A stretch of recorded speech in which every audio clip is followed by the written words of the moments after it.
Bendito Padre, Señor, muchísimas gracias, Señor, por permitirnos llegar aquí, Señor, a un lugar en donde podemos adorarte, Señor mío, donde podemos glorificarte. Por favor, utilízame, Señor, para que las escrituras puedan fluir a través de nuestros corazones, Señor, y no solamente quedar hoy día y salir de aquí y que quede en la puerta, sino que salgan nuestras vidas, Señor mío. Por favor, actúa en nuestras vidas mediante tu palabra, Señor mío. Te lo agradecemos en el nombre de Jesús. Amén. Amén. Vamos. Bueno, voy a comenzar esta predica con una anécdota mía, que bueno, siempre les comparto, pero ahora quiero enfocarnos en algo increíblemente característico de un Dios, de Dios y de Jesús, que es la compasión.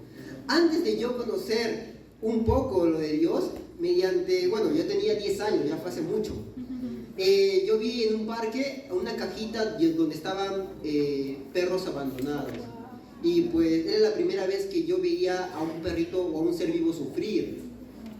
Y lo que se me ocurrió es que, bueno, no quería que sufrieran, así que junto con mi primo agarramos la cajita y nos llevamos escondidas esta caja a mi casa. Y la escondimos en el tercer piso para que nadie lo vea, porque sabíamos que mi mamá no quería perros. Ya a la cosa estaba conmigo y con mi primo y ya no quería más perros. Entonces lo que subimos al tercer piso y pues duró, ¿cuánto? Duró unos 3 horas, 4 horas este secreto, porque los perritos bebés hacen mucha bulla, créanme, hacen mucha bulla, y más cuando tienen hambre. Y no sabíamos qué darles de comer, así que les dábamos pues las obras que teníamos nosotros. Pero al final mi mamá se dio cuenta y pues obviamente nos castigó, lo teníamos merecido por no decirle, pero también tuvo compasión por esos perros y lo criamos hasta el punto de que pueda ser donados y adoptados por otras personas que sabíamos que lo iban a cuidar. ¿Y a qué voy con esto? Voy con esto con el tema de la compasión. Muchas veces nosotros conocemos la compasión por naturaleza. ¿Y qué es la compasión? Según el diccionario que ustedes pueden en el celular, la compasión es ser empático con el sufrimiento de otro ser vivo. Ahora, a este voy mi punto. ¿Cuál es la empatía? ¿Cuál es el beneficio de ser empático con ese sufrimiento? Para ello, vamos a una escritura que está, por favor, acompáñenme. Está en Mateo capítulo 14, versículo del 13, versículo del 12 al 13. Voy a dar 5 minutos, 5 segundos, para ir a Mateo capítulo 14, del 12 al 13. Como si nos visitan, nosotros aquí, seguimos a Jesús, como ya lo vieron con María Belén y con Sebastián. ¿Quién es nuestro Señor? Jesús. ¿Y a quién seguimos? A Jesús. ¿Y a quién imitamos? A Jesús. Ahora vamos a ver una ocasión donde Jesús pasa por estas ocasiones, donde demuestra compasión, pero una compasión espiritual. Vamos a Mateo capítulo 14, versículo del 12 al 13. Vamos, César. Vamos chicos. Vamos, Vamos a Mateo, vamos chicos, vamos. Déjenme encontrar la escritura. Vamos, César. Vamos chicos. Listo, ya llegué. Dice así, Mateo capítulo 14, del 12 al 13. Luego llegaron los discípulos, ¿de quién? De Juan. Recogieron el cuerpo y le dieron sepultura. Después fueron y avisaron a Jesús. Ok, para entender el contexto, aquí, ¿qué pasaba? Juan el Bautista había sido decapitado. Entonces, el familiar de Jesús había muerto. Jesús, como sabemos, se dedicaba a predicar la palabra, a sanar enfermos, a botar demonios, y en esta ocasión se entera de algo sumamente trágico, que muchos de nosotros quizás ya hemos pasado: la pérdida de un familiar. ¿Qué dice luego? Versículo 13. Cuando Jesús recibió la noticia, se retiró él solo en una barca a un lugar solitario. Vean cómo el actuar de Jesús nos demuestra que él no era ajeno a sus propios sufrimientos. Él entendía la muerte de su familiar. Él no era un discípulo, él era un compañero de batalla. Juan era súper espiritual. Entonces él tenía como, no solamente estoy yo solo, sino Juan está apoyándome en este camino. Pero se entera que Juan ya no está con vida. Entonces se retira a un lugar, obviamente para meditar, porque él nunca estaba solo, él estaba con Dios, amén. Y luego que pasa este sufrimiento, vamos a ver cómo reacciona Jesús. Sigamos leyendo versículo 13. No, bro. Muy bueno, bro. Vamos. Las multitudes se enteraron y lo siguieron a pie desde los poblados. Cuando Jesús desembarcó y vio a tanta gente, tuvo compasión de ellos y sanó a los que estaban enfermos. Imagínense, ¿quién estaba sufriendo en este momento? Jesús. Y Jesús, en vez de sentir compasión por él, ¿por quién tuvo compasión? Por las personas, por los enfermos. Entonces, entender que la compasión espiritual que nos llama a Jesús a tener es no pensar en nuestros sufrimientos, sino pensar que el sufrimiento de las personas es más importante. ¿Amén? Entonces, Jesús, a pesar de estar triste, de ir a un lugar solitario, entendió que esta emoción no le iba a ayudar a hacer la obra de Dios, sino netamente enfocarse en el sufrimiento de los demás. Y este es más que todo la compasión que nos llama a Jesús tener, esta compasión espiritual, de que obviamente todos de nosotros tenemos problemas, y si no lo tienes, wow, qué increíble, en algún momento vas a tener.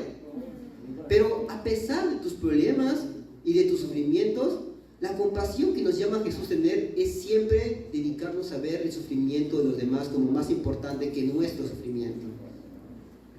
En esta ocasión, hermanos, les quiero compartir que yo sufrí por muy largo tiempo yo tenía depresión y ansiedad.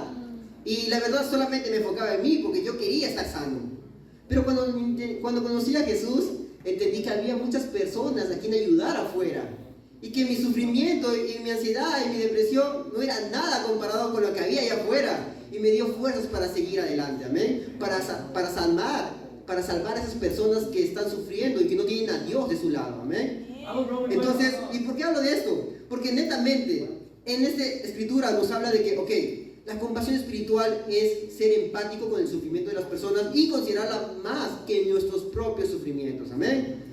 Ahora, ¿qué nos pasa si no tenemos esa compasión por los demás? ¿Cómo creen que actuaría Jesús si no tenemos esa compasión por los demás? Gracias a Dios no lo tenemos que imaginar, está en una escritura. Entonces, acompáñenme en una escritura que está en Marcos capítulo 3. ¿Amén? Marcos capítulo 3, versículo del 1 al 6. Vamos, ahora sí. Ahora sí tengo en cuenta la escritura, vamos. Muy bueno. Marcos capítulo 3. Predica. Vamos, Marcos capítulo 3, versículo del 1 al 6. Vamos, 1, 2, 3. Dice así. En otra ocasión entró en la sinagoga. ¿Quién? Pues estamos hablando de Jesús, amén. Y había allí un hombre que tenía la mano paralizada. Algunos que buscaban un motivo para acusar a Jesús no le quitaban la vista de encima para ver si sanaba al enfermo en sábado. Entonces Jesús le dijo al hombre de la mano paralizada: ponte de pie frente a todos. Luego dijo a los otros: ¿qué está permitido en sábado? ¿Hacer el bien o hacer el mal? ¿Salvar una vida o matar? Creo que la pregunta es más que obvia. Creo que aunque no conozcas a Jesús, sabes que hacer el bien es lo obvio, lo correcto. Pero ¿por qué preguntaba él esto a Jesús? Porque vamos a ver cuál es la respuesta de estas personas que estaban escuchando la prédica de Jesús. Dice así: pero ellos permanecieron callados. Jesús se les quedó mirando enojado y entristecido por la dureza de su corazón y le dijo al hombre: extiende la mano. Le extendió y la mano le quedó restablecida. Entonces vemos cómo es el actuar de Jesús cuando vio la falta de amor, la falta de compasión ante este hombre que estaba con la mano paralizada. Y Jesús solamente quería escuchar una cosa: Jesús, sánalo. Pero no hicieron nada. La indiferencia es un índice de falta de compasión. Y vemos cómo Jesús actúa ante la falta de compasión. Se enoja de la situación. ¿Y qué más? Y se entristece por la dureza de nuestros corazones. Ver que aquí en esta escritura solamente nos habla de Jesús sintiéndose enojado. En la anterior escritura, Jesús sintiéndose triste. Entonces vemos que la compasión siempre va a estar en nuestra vida y podemos utilizarlo de la manera como lo queramos. Pero obviamente estamos aquí para imitar a Jesús. Y vamos a imitar a Jesús en todos los aspectos, en la compasión también. ¿Amén? Entonces, chicos, vamos a ver estas dos escrituras escrituras importantes y ver que la falta de compasión hay un riesgo, que Jesús quede amargo por la decisión y vea nuestros corazones endurecerse. Amén. Ahora, ¿tiene algo va a ocurrir algo malo si no tenemos compasión en nuestra vida como discípulos, en nuestra vida de seguir a Dios? ¿Puedo solamente seguir a Dios con escrituras? ¿Puedo solamente seguir a Dios leyendo la palabra y no pecando? ¿Qué pasa si no tengo compasión durante toda mi vida? ¿Aún puedo seguir en este camino? Para eso también hay una escritura que nos diga esa respuesta. ¿Amén? Vamos a la escritura que está en Santiago capítulo 2, del 12 al 13. Vamos, bro. Vamos, chicos. Santiago capítulo 2, del 12 al 13. Si ya llegaron, amén. Si era increíble. Amén, bro, contigo. Vamos. Santiago capítulo 2, del 12 al 13. Dice así. ¿Qué dice? Hablen y pórtense como quien han de ser juzgados por la ley, que nos da libertad. Porque habrá un juicio sin compasión para los que actúen sin compasión. La compasión triunfa en el juicio. Entonces, ¿qué nos hace triunfar en ese tremendo camino? Nuestra compasión. Muchas personas tienen la Biblia, gracias a Dios. Muchas personas pueden predicar la palabra, pero Jesús no nos vino a ser repetitivos en la palabra, sino a mostrar un estilo de vida, a mostrar compasión por los demás. Ahora, un ejemplo que les doy es, en mi caso mismo, yo estaba teniendo mis tiempos con Dios, evangelizando, pero todo ese tiempo lo dedicaba para Dios y era bueno. Pero cuando un hermano me pedía una ayuda, yo decía, bro, estoy ocupado. Bro, llama a este hermano porque yo estoy full ahorita. Y ver que, obviamente, no era mentira que estaba full, pero mi compasión debió haberme llevado a, ok, voy a hacer un tiempo para este hermano porque me está pidiendo una ayuda por alguna razón. Entonces, hermanos, podemos ser discípulos, pero no llegar hasta el final si no entendemos la compasión que nos muestra Jesús. Entonces, imagínense, ¿cuántos de ustedes es lo suficientemente fuerte para no recibir compasión por los demás? Creo que nadie en este mundo es suficientemente fuerte para decir, wow, no necesito la compasión de los demás. No, todos necesitamos la compasión, inclusive en el mundo mismo también. Ahora, ¿cuántos de ustedes son lo suficientemente humildes para dar compasión a los demás? Porque déjenme decirles, habrá luchas, y eso Jesús lo dice en la Biblia, Él mismo sufre con esas luchas. Pero vemos también que si nosotros nos enfocamos solamente en nosotros, no demostraremos la verdadera compasión que Jesús nos manda a tener. ¿Y a qué voy con esta escritura también, hermanos? A que vemos de manera adecuada que eso nos llevará a la eterna gloria, tener compasión por nuestros hermanos. Entonces, los animo a que busquen un tiempo para que, ¿sabes qué? Este hermano se siente mal, o este hermano yo lo veo un poco desanimado. Wow, voy a tener un tiempo con él, voy a compartir un tiempo apreciado con él, porque no solamente son escrituras, sino también es la vivencia. Y los quiero animar con esta última escritura, que está en 1 Tesalonicenses capítulo 2. ¿Amén? Vamos, 1 Tesalonicenses capítulo 2. Vamos, 1 Tesalonicenses capítulo 2, versículo del 7 al 8, amén. 3 segundos para llegar. Vamos, 3, 2, 1, vamos, dice así. Aunque como apóstoles de Cristo hubiéramos podido ser exigentes con ustedes, los tratamos con delicadeza, como una madre que amamanta y cuida a sus hijos. Así nosotros, por el cariño que le tenemos, nos deleitamos en compartirles con ustedes no solo que el Evangelio de Dios.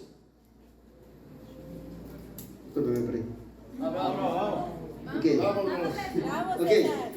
No solo el Evangelio de Dios, sino también nuestra vida. Entonces, no solo nos mandan a compartir el Evangelio. Es verdad que predicamos la palabra, es verdad que damos estudios bíblicos, es verdad que por esas escrituras ahora María Belén y Sebastián van a ser bautizados. Pero no solamente fue por eso, ¿eh? Fue porque también entendieron los discípulos que es necesario darle su tiempo. Compartir nuestra vida es dar compasión a las personas perdidas. ¿Por qué? Porque el tiempo es lo que tenemos valioso, el tiempo de dedicarle a Dios, el tiempo de dedicarle a los hermanos, el tiempo de dedicarle a los perdidos, el tiempo de dedicarle a los estudios bíblicos. Y no solamente eso, también el tiempo de dedicarle a nuestra familia nuclear que está en la casa. Entonces, chicos, yo les llamo aquí para tener en cuenta de que la falta de compasión nos puede alejar de Dios. Y la compasión de Jesús es ver el sufrimiento de los demás más importante que el de nosotros. Amén. Y para Dios es la gloria. Vamos, chicos. Ahora doy pase a mi querido hermano Freddy.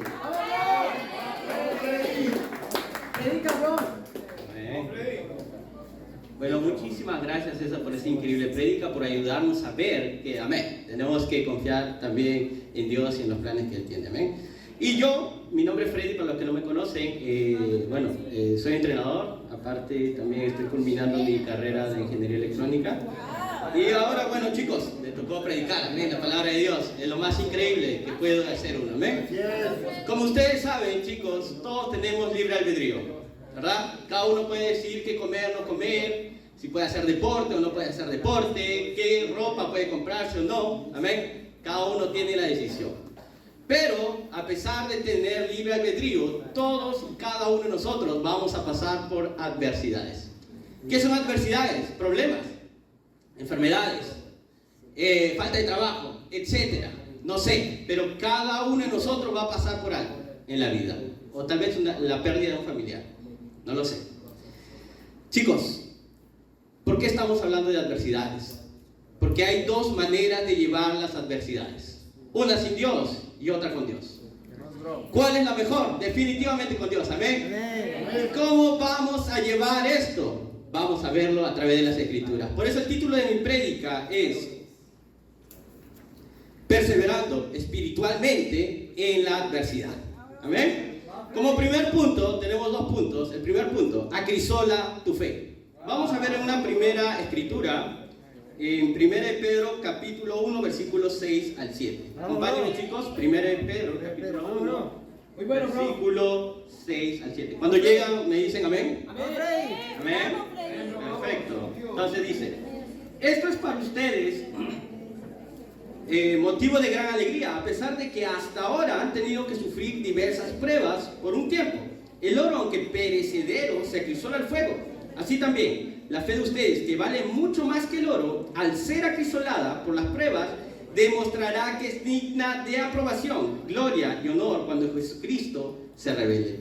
Amén. Bueno, es increíble esta escritura, pero tengo otra versión incluso más comprensible que, bueno, he visto en Reina Valera, me encanta. Me encanta la traducción, lo voy a leer de nuevo. Así que alégrense de verdad, les espera una alegría inmensa, aunque tienen que soportar muchas pruebas por un tiempo breve. Estas pruebas demostrarán que su fe es auténtica. Está siendo probada de la misma manera que el fuego prueba y purifica el oro. Aunque la fe de ustedes es mucho más preciosa que el mismo oro, entonces su fe, al permanecer firme en tantas pruebas, les traerá mucha alabanza, gloria y honra en el día que Jesucristo sea revelado a todo el mundo. ¡Wow! ¡Qué escritura más increíble! ¿Amén? Acá está haciendo una comparación. Como ustedes, bueno, no sé si saben, pero el oro se acrisola con el fuego en un recipiente llamado crisol. Se mete el sólido en oro, ¿no? A altas temperaturas, y cuando llega a fundirse, las impurezas, porque el oro naturalmente tiene impurezas, suben a la superficie y de esa manera se quitan las impurezas más fácilmente. De la misma manera, nuestra fe no es una fe perfecta. Hay impurezas. Como discípulo, hay impurezas en tu fe. ¿Y cómo se acrisola eso? Bueno, el fuego son las adversidades, son los problemas, son las circunstancias difíciles, tal vez la falta de dinero en tu hogar, enfermedades, no lo sé, pero de esa manera se acrisola nuestra fe. Vamos, bueno. Yo, bueno, para ser un poquito abierto con mi vida, la verdad, ahora, bueno, nunca había trabajado y estudiado full time. ¿Qué quiere decir esto? Trabajar full time y estudiar full time. Es complicado. Amén. Pero amén. Se tiene que hacer, amén. Por la necesidad, amén. Antes trabajaba part time y full time. Era difícil, amén. Pero ahora trabajar y estudiar full time es muy complicadito. Pero amén, no es imposible para Dios. es en ese momento, cuando hay adversidades, es cuando nosotros podemos acrisolar nuestra fe. ¿Por qué? Porque cuando tenemos menos tiempo, cuando tenemos más responsabilidades, es cuando podemos fortalecer nuestra fe. Porque para el hombre tal vez es imposible, pero para Dios es posible. Tal vez para muchos de ustedes que trabajan, saben, se choca el entresemanal, sus charlas con su trabajo. Y que el jefe les dé permiso 2 veces a la semana, es como, wow, es difícil, casi imposible. Pero para Dios no es imposible, para Dios es posible. Amén. Entonces, en ese momento, nosotros vamos a demostrar cuánta fe tenemos en Dios. En ese momento, acrisolaremos nuestra fe. Tal vez no solamente trabajas y estudias, sino eres padre, tienes hijos. Aparte de trabajar y estudiar, tienes hijos. Es más complicado. Amén. Pero en ese momento es cuando tú vas a acrisolar tu fe.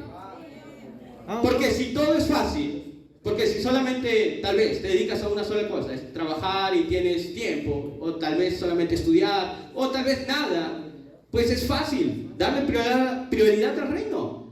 Pero no es fácil cuando tienes muchas responsabilidades. Y en ese momento que tenemos muchas responsabilidades, debemos estar alegres porque podemos acrisolar nuestra fe. Amén. Chicos, ahora, amén. Yo no estaba viendo con esos ojos anteriormente. Yo estaba viendo, wow, cuántas responsabilidades. Tengo que trabajar, estudiar. Amén, es complicado. Y por mi mente pasó algo que no tiene sentido. Voy a dejar la iglesia. Pasó por mi mente. Pero eso era una mentalidad totalmente limitada, una mentalidad totalmente, puedo decirlo así, torpe, porque pensaba que al dejar la iglesia, al dejar a Dios, iba a tener más tiempo para mí, para mis estudios, para trabajar tranquilo y darme el descanso. Pero sé muy bien que al dejar a Dios, me alejo y me condeno hacia los pecados. Me destruyo a mí, destruyo a mi familia también. Entonces, por eso mismo, es una mente totalmente errada. Ahora, tengo más responsabilidad y es cuando puedo acrisolar mi fe, amén. Es una oportunidad también que Dios me está dando. Amén.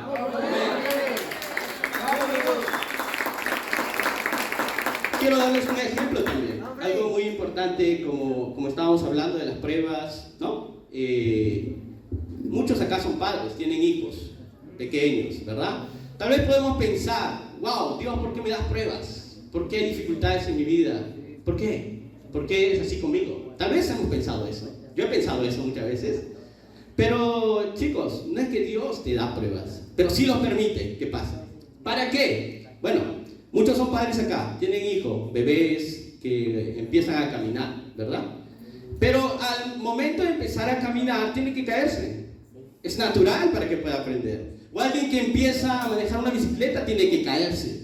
Porque si no, no aprende a tener equilibrio. De la misma manera, Dios permite que pases por prueba, porque tú tienes que aprender algo espiritual.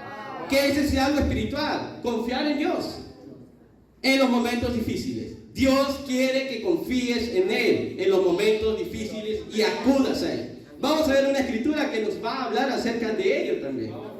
Vamos. En Salmos 50, versículo 15. Vamos. Si llegaron, me dicen amén. Vamos. Dice: invócame en el día de la angustia, yo te libraré y tú me honrarás. Amén. Entonces Jesús, Dios, amén, está dándote una promesa. Invócame cuando estés angustiado, cuando tengas problemas. Él te va a librar. Pero invócalo con un corazón, un verdadero corazón. No lo invoques solamente cuando quieras, ¿no? Sino invócalo realmente cuando tienes el corazón de hacer la voluntad de Dios y quieres agradarlo a Él. Amén. Entonces Dios nos está dando una promesa, chicos. Si ahorita están pasando por aflicciones, ahorita están pasando por momentos difíciles, es cuando tienen que invocar y acercarse a Dios. Amén. Y de esa manera, como les decía, chicos, acrisolemos nuestra fe. ¿Tienen responsabilidades? Pues ahora es cuando. Amén. Y si no tienen responsabilidades, busquen responsabilidades, chicos, por favor. Es muy importante tener responsabilidades, ya sea afuera o dentro del reino. Amén. Excelente. Vamos a ir a un segundo punto Vamos, bro. Confía en los planes de Dios. Vamos a ir a una escritura en Génesis capítulo 45, versículo 5 al 8. Denme un momentito para llegar, por favor. Y vayan llegando ustedes también. Contigo, bro. Vamos, un momento, un momento. Un momento. Génesis 45, versículo 5 al 8. Y también les invito para que puedan leer los capítulos anteriores, ¿no? Porque es muy... acá habla de José y sería bueno que puedan entender qué es lo que pasó con José, ¿no? Cómo fue su historia, pero es muy increíble. Bueno, haciendo un pequeño resumen, José, aparte de ser vendido por sus hermanos, ¿no? Después de ser echado por la esposa de Potifar a la cárcel, José nunca desconfió de Dios. Siempre confió en Dios. Muchos de nosotros podemos haber sido traicionados por personas, pero a veces ser traicionado por un familiar, hermanos, es lo más doloroso. Pero José fue traicionado por sus hermanos, pero aún así nunca desconfió de Dios. Siempre que iba en cualquier lugar daba gloria a Dios. Y no solamente eso, también se ganaba a los que estaban como jefes de él, amén. Hacía las cosas bien para glorificar a Dios.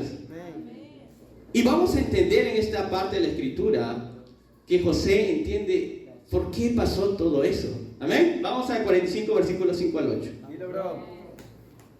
Bueno, voy a leerlo desde acá. Pero ahora, por favor, no se aflijan más ni se reprochen al haberme vendido. José le dice a sus hermanos, pues en realidad fue Dios quien me mandó delante de ustedes para salvar vidas.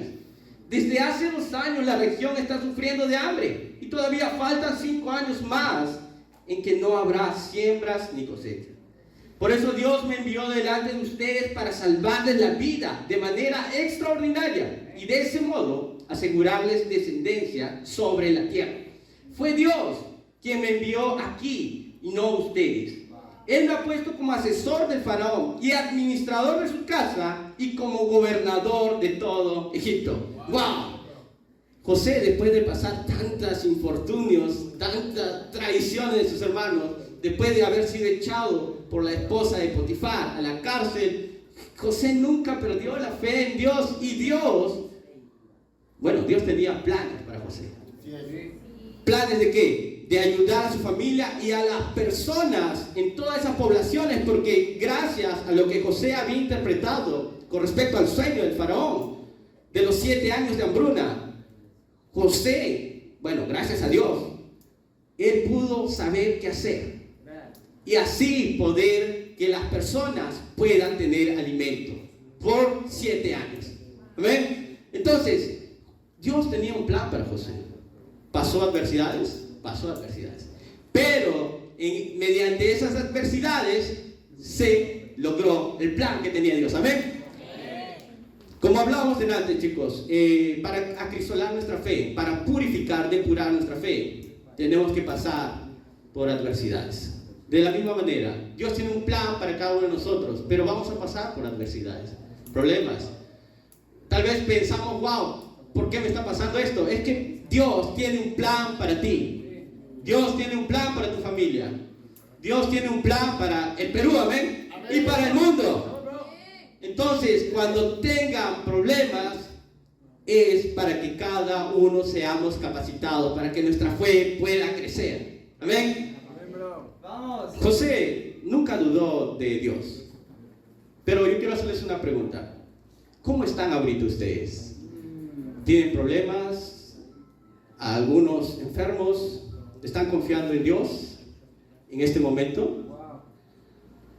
¿Cuáles son sus planes de ustedes? ¿Ustedes están confiando en los planes de Dios o en sus planes?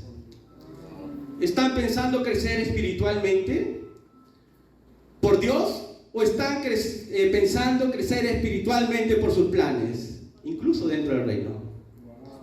¿Qué planes puede ser incluso dentro del reino? Bueno, tener una relación, tal vez, con un discípulo. Está bien, me parece excelente, pero ¿esa es tu motivación? ¿O quieres agradar a Dios? Independientemente si se cumplen tus planes o no dentro del reino. ¿Cuáles son tus planes? Nuestros planes tienen que ser motivados para tan solamente agradar a Dios y alabarlo. Amén. Saben, bueno, yo también hablando un poquito de eso, yo construí planes en mi vida. Bueno, como les dije, ¿no? Estoy terminando la carrera en electrónica. Aparte, mi padre tiene una pequeña empresa familiar. Y bueno, estuvo bien, pero ahora está de bajada, ¿no? Entonces surgió en mi mente, wow, si mi padre se va, cae en la bancarrota, lo que vamos a tener que encargarnos de todo es los hijos. Y es así, tenemos que ahorrar a nuestros padres, ¿amén? Entonces me entró en mi mente, wow, tengo que hacer algo para que esa empresa pueda resurgir. Tengo que invertir, no lo sé, trabajaré más. Entonces estaba planificando de esa manera, ¿no? Pero al planificar mis cosas, al planificar las cosas que yo quiero hacer, que son buenas, amén, quiero resurgir la empresa, pero al planificar estaba descuidando el reino de Dios, porque estaba dándole más importancia a mis planes que a los planes de Dios. Yo sé que Dios tiene planes increíbles para mí, para cada uno de ustedes, pero a veces por las circunstancias perdemos el enfoque, y yo había perdido el enfoque ya como 3 semanas. Y les cuento esto, chicos, para que ustedes también no pierdan el enfoque. Sé que hay circunstancias, pero concéntrense en los planes de Dios. Y hagan lo demás también. No quiere decir que por yo no concentrarme en los planes de Dios, dejo de trabajar o dejo de estudiar. No, sigo lo mismo, pero doy prioridad al reino de Dios. Busco la manera para darle prioridad al reino de Dios. Amén. Vamos. Hay una hermana, bueno, es mi hermana física y espiritualmente, que admiro muchísimo, Vanessa, amén. Pero bueno, ella es una hermana que es un ejemplo, tanto en lo espiritual y profesional. Ahora, mi hermana estudió, bueno, en la uni, se fue, hizo una maestría en Brasil, amén. Ahora, viniendo acá a trabajar, ganaba menos que el mínimo, teniendo una maestría, estudiando supuestamente en las universidades más difíciles del Perú, supuestamente, ¿no? Amén. Pero el detalle es que ganaba menos de sueldo mínimo y mi hermana siempre estaba luchando con el dinero, siempre no le alcanzaba ni para los pasajes, teníamos que prestarnos entre nosotros, solventar, incluso mi mamita solventaba, y amén. Y aún así, con todo eso, siempre ponía en prioridad al reino de Dios. Siempre estaba en las reuniones, siempre estaba en los estudios, tenía que movilizarse, no importa, me presto, lo hacía por glorificar a Dios. Y gracias a Dios, ahora está trabajando como catedrática en 2 universidades. Amén. ¿Por qué? ¿Por qué pasó eso? Porque ella confió en los planes de Dios y solamente se centró en los planes y cómo agradar a Dios. Y Dios recompensó, amén. Chicos, ¿por qué les cuento esta historia? Porque a mí me enseña mucho para también poner y poner en primer lugar el reino de Dios. Y no solamente a mí, sino a todos ustedes. Tal vez están pasando, como les dije, circunstancias, momentos difíciles económicos, pero si ustedes ponen en primer lugar el reino de Dios, Dios va a compensar. Porque es así. ¿Amén? Quiero darles un reto, chicos. Amén. Quiero darles un reto. Es algo muy fácil, pero si ustedes lo hacen, va a haber una gran diferencia. Hagan un cronograma de cada una de sus responsabilidades en el día. Pero dentro del cronograma, para personas que ya tienen responsabilidades, como trabajar, estudiar, o tienes hijos, mínimo un estudio bíblico. Todos los días. ¿Ven? Ahora, si estudias, bueno, un poquito más de tiempo, ¿no? Entonces, al menos, mínimo, 2 estudios bíblicos. Pero separen un cronograma, no lo tengas en la mente, porque eso de la mente no funciona. Si tú lo separas y te pones alarmas, eso va a funcionar. Porque eso de la mente es cuento, ¿amén? Porque yo lo hice, amén. Hice programándome en mi mente y eso no funciona. Tenemos que tener una agenda y respetar la agenda, amén. Como vimos el primer punto, primeramente para perseverar ante la adversidad, tenemos que acrisolar nuestra fe, purificar nuestra fe, sacar las impurezas, las dudas. ¿Cómo? Con responsabilidades. Siendo fieles a responsabilidades y sobre todo dándole prioridad al reino de Dios. Como segundo punto, confiando en los planes de Dios. Independientemente de los planes que tengamos, confiemos en los planes de Dios. Que solamente sean para agradarlo a Él. Y si hacemos todo eso, podremos perseverar en cualquier situación. Amén. Y para Dios sea la gloria.